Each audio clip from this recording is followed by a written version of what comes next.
This area we have microbats. We have 12 different species along the river, which is a couple more than they get up in the hills. So that's great. Are they difficult animals to catch and find? Yes, they can be. So some species you'd probably never be able to trap because they can be quite smart and can avoid traps. We used harp traps last night. We set up 4 harp traps in areas where we thought the bats might, fly in search of food. And we were lucky enough to catch 14 in 4 harp traps, so we're pretty happy with that.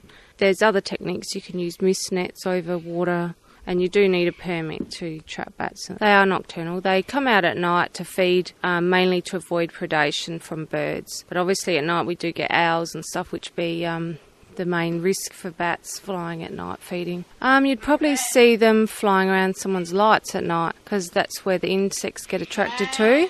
So they'll come there to feed, and they're really inquisitive as well. So they'll come if there's a bit of activity going on. They want to see what they might be missing out on. Are they an intelligent species, do you think? Yes, I do. They soon learn if you've got a trap set up to avoid it, things like that. They seem to talk to each other. I obviously wouldn't have a clue what they're saying, but they make chattery noises to each other. Like when we've got them in these calico bags, they're chattering away.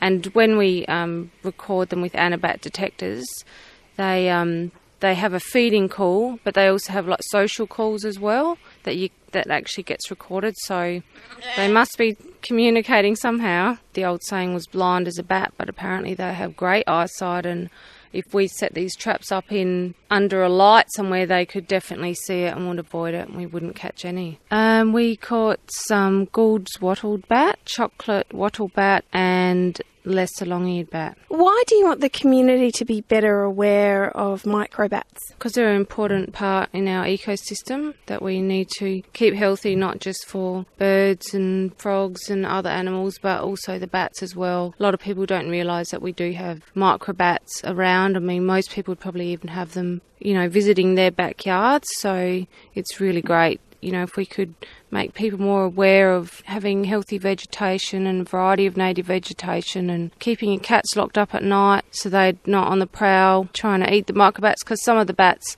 when they catch insects at night, they'll actually land on the ground to eat it. So then that's when they can actually get caught by cats.